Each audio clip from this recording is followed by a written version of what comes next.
Colombia, against all expectations, finished the group stage unbeaten, top of the group, and qualified. A 0-0 draw against Portugal may not sound spectacular on paper, but this was a point full of character, a match of discipline, order, and heart. The kind of game you play with a cold head, a burning chest, and 50 million Colombians pushing from every corner of the country. Colombia competed, Colombia resisted, Colombia earned the result, and Colombia are still alive at the World Cup. This team does not walk alone. Behind them, there is an entire nation believing, shouting, and dreaming. And honestly, Colombia were not just surviving against Portugal, they were better. From start to finish, Colombia matched them, controlled them, and in several stretches completely outplayed them line by line, thanks to an excellent tactical plan from Nestor Lorenzo. And now the path looks very interesting for Los Cafeteros. Ghana in the round of 32, probably Switzerland in the round of 16, and then maybe Argentina in the quarterfinals. So yes, Colombia have a real chance to make history, because this generation is powerful. Start with Camilo Vargas, one of the best goalkeepers at this World Cup. Don Camilo has already produced one of the saves of the tournament against Bruno Fernandes. Colombia have a keeper, a serious keeper. Then look at the defence. Davinson, Sanchez and John Lucumi have been an absolute wall in this World Cup. Solid defensively, aggressive in duels, and even dangerous in attack. Davinson actually scored against Portugal, but the goal was ruled out for an offside so tiny it almost felt criminal. One of the harshest disallowed goals of the tournament. And on the flanks, Colombia have options everywhere. Santiago Arias has been outstanding. What a footballer. What a fullback. Once again, he showed he is more than ready for the highest level. Without that terrible injury years ago, we might be talking about the greatest right-back in Colombian history. Against Portugal, he dealt with Nuno Mendes, Rafael Leão, and even Cristiano Ronaldo. He defended with intelligence, won duels with authority, and still found ways to create chances. His timing, calmness, and competitiveness were elite. On the left, Johan Mojica is still a quality player, but Diva Machado has made a massive statement. In one match, he offered more than Mojica did in two. 4 duels won, 5 defensive actions, 2 interceptions, 0 dribbles allowed, and 1 key pass. That is how you fight for a starting spot. And then there is Daniel Munoz, the most underrated right-back in the world, who was the MVP across the season when Crystal Palace won the first title in their entire history. Daniel Munoz, who was the MVP in the FA Cup final when Crystal Palace beat Pep Guardiola's Manchester City. Daniel Munoz, who was there and was a key figure when Crystal Palace won the first European title in their history. Daniel Munoz, who was one of the key players in the Community Shield win over Liverpool. Daniel Munoz, who has been included in the Premier League fan-voted Team of the Season. Daniel Munoz, and who scored in his first 2 World Cup matches and already has the same number of goals in this tournament as Cristiano Ronaldo. Daniel Munoz. So when people talk about Achraf Hakimi, Denzel Dumfries, and the best right-backs on the planet, do not forget Don Daniel Munoz, a player shining in the hardest league in the world with Crystal Palace, shining on the biggest international stage with Colombia, and growing even bigger in the most important moments. He is not just a fullback, he is a fullback with the soul of a winger. And in midfield, Colombia have bite, intelligence and magic. Jefferson Lerma has been a dog in this World Cup. Against Portugal, he helped keep Cristiano Ronaldo under control, fighting for every ball and giving Colombia the physical edge they needed. Juan Fernando Quintero is still the kind of player who can change the reality of a match with one touch. And then there is James Rodriguez, the Colombian brain, a player who always transforms when he puts on the Colombia shirt. And in this 2026 World Cup, that has not changed. James continues to create danger, control rhythm, and remind everyone why he becomes something different with his national team. But be very careful with Gustavo Puerta. People came to watch Vitinha, they came to watch João Neves, they came to watch Cristiano Ronaldo, and they ended up watching Gustavo Puerta. The quality of silence. He does not need tricks. He does not need coloured hair. He does not need noise on social media. His power is in the ball, his calmness, his timing, his passing, his understanding. Respect South American football. Respect Colombia. And up front, this team has warriors. Luis Diaz is the best left winger on the planet. 26 goals and 23 assists this season. And at this World Cup, he already has 1 goal and 1 assist. In all 3 matches, he has been a constant danger. But Lucho is not alone. The Colombian attack is full of weapons. And today, the world met El Motorcito, John Arias. The global press is finally asking the question, who is this guy? Yes, the same player who destroyed the Club World Cup last year. The same player who was MVP of that tournament. And now the same player who was one of the figures of the match against Portugal. John Arias is a world-class footballer, a player blessed with magic, fantasy, movement and flair, but also with ridiculous physical output and endless repeated efforts. Against Portugal, he was one of Colombia's best players. 4 key passes, 28 of 31 passes completed, 3 recoveries, 3 duels won, a wall in defence, Colombia's best player in attack. That is John Arias. Always reliable, always moving, always pushing, El Motocito.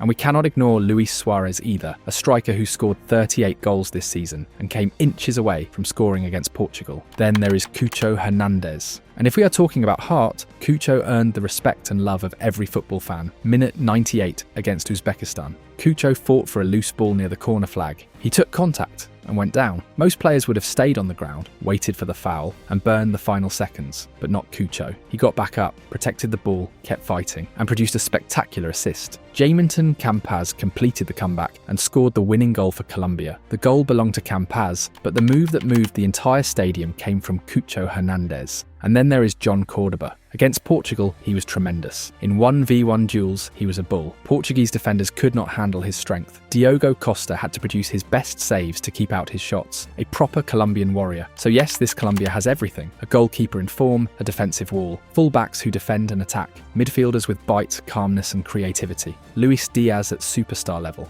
John Arias becoming a global name, strikers who fight, score, assist and bully defenders, and a manager who has given this team structure, courage and belief. Colombia are not just here to participate, Colombia are here to make history. And honestly, the World Cup has a Colombia problem. Don't believe me? Take a look at this. Colombia have one mission at this World Cup: to surpass what they did in Brazil 2014. Because for Colombian football, 2014 is not just a memory, it is the standard. After years away from the World Cup since France 1998, Colombia returned to the biggest stage under José Pekerman with one of the most exciting generations in their history. And even without their biggest star at the time, Radamel Falcao, who missed the tournament with a ligament injury, that team produced the greatest World Cup campaign Colombia had ever seen. That squad had everything. David Ospina in goal, Zúñiga, Yepes, Armero, La Roca Sanchez, Aguilar, Guarín, Cuadrado, James Rodriguez, Teo Gutierrez, Jackson Martinez, Juan Fernando Quintero and many more. And with Falcao absent, the attack needed a new leader. James Rodriguez took that role and turned it into one of the most iconic individual performances in modern World Cup history. Colombia were drawn into Group C and started with a statement. A 3-0 win over Greece, with goals from Armero, Teófilo Gutierrez and James. Then came Ivory Coast, another win, 2-1, another James goal and another from Juan Fernando Quintero. By the third match, Colombia had already announced themselves to the world, but they still had one more show to put on. Against Japan, they won 4-1 with goals from Cuadrado, Jackson Martinez twice, and James once again. That result sealed Colombia's best ever group stage campaign. 3 matches, 3 wins, 9 points. Then came Uruguay in the round of 16 at the Maracanã, and James Rodriguez produced a moment that will live forever. He scored twice, but the first goal was something else entirely. Outside the box, he controlled Abel Aguilar's pass with his chest, turned, and unleashed a left-footed strike that crashed off the underside of the bar and beat Fernando Muslera, the best goal of the tournament, the goal that confirmed James as one of the faces of Brazil 2014. Colombia reached the quarter-finals for the first time in their history, and then came Brazil in Fortaleza, a match full of controversy, remembered for the refereeing of Spanish official Velasco Carballo. Colombia lost 2-1 after goals from Thiago Silva and David Luiz, and although James scored from the penalty spot, the dream ended there. But that team had already changed Colombian football forever. Now, in this World Cup, Colombia want more, and this time the man in charge is Nestor Lorenzo. Lorenzo was announced by the Colombian Football Federation in June 2022, after the pain of missing the Qatar World Cup. And from the beginning, his job was clear: rebuild a wounded team and take Colombia back to where it belonged. The highest point of his era before this World Cup came at the Copa America in the United States. Colombia reached the final, and the title only escaped them against Lionel Messi's Argentina, the champions of everything. Until that final, Colombia had gone 28 matches unbeaten, 25 of them under Lorenzo, the longest undefeated run in the history of the national team. But after that Copa America runners-up finish, Colombia turned their focus back to World Cup qualifying. And that road was not easy. The Cafeteros finished third in the table with 28 points from 54 available, after 6 wins, 7 draws and 4 defeats. At first, everything looked under control. By October 10th, 2024, Colombia was still unbeaten in qualifying and had already produced historic results, like beating Brazil at home for the first time with 2 brilliant goals from Luis Diaz, and defeating the reigning champions Argentina with goals from Yerson Mosquera and James Rodriguez. But then came the warning sign. Bolivia defeated Colombia 1-0 in El Alto, despite playing with one man less from the 20th minute. It was match day 9, the halfway point of qualifying. At first, it looked like one of those strange football nights where nothing goes your way, especially because on match day 10, Colombia responded with a 4-0 win over Chile. But then the problems returned. 3 consecutive defeats against Uruguay, Ecuador and Brazil, then 3 draws against Paraguay, Peru and Argentina. From late 2024 to mid-2025, it became clear that Lorenzo's Colombia had lost something. The spark was gone, the confidence was damaged, the machine had slowed down. Then came signs of recovery. A 4-0 win over Mexico. Victories over New Zealand ball up to the edge of the penalty area. And Australia.